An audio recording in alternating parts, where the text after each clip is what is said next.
ሰላም ጤና ይስጥልኝ። የአንድ ዩቲዩብ ነው። አዳዲስና ሰበር መረጃዎች እንዲደርሷችሁ ቻናሉን ላይክ እና ሰብስክራይብ እያደረጋችሁ አብራችሁን ቆዩ። ሰላም ውድ የዩቲዩብ ቤተሰቦች፣ ሰበርና አዳዲስ መረጃዎች ተሰምተዋል።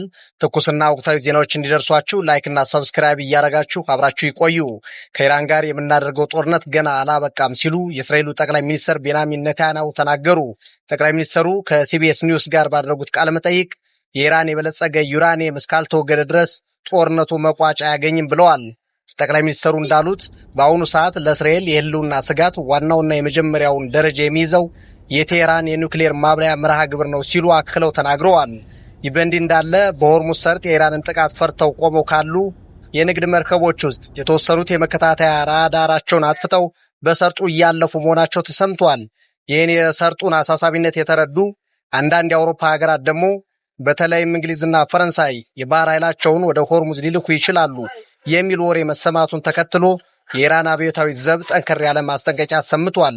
አብዮታዊ ዘቡ በማስጠንቀቂያው ፈረንሳይና እንግሊዝ ባህር ኃይላቸውን በሰርጡ ላይ የሚያሰማሩ ከሆነ ቴህራን ፈጣንና አደገኛ የተባለ ምላሽ ትሰጣለች ብለዋል።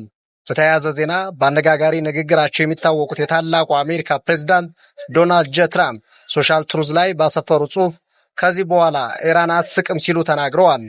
እስላማዊቷ ሀገር ኢራን እስካሁን ዓለምን ስታጭበረብርና ስታታልል ኖራለች። ከዚህ በኋላ ግን ይህ ፈጽሞ አይሆንም ብለዋል። በጽሑፋቸው የቀድሞዎቹን ፕሬዝዳንቶች ባራክ ኦባማንና ጆ ባይደንን በእጅጉ ተችተዋል። ትራምፕ አክለውም ኦባማና ባይደን ከኢራን ጋር የነበራቸው ዲፕሎማሲያዊ ግንኙነት የአሜሪካንን ጥቅም የሚያስጠብቅ አልነበረም ሲሉ ጽፈዋል።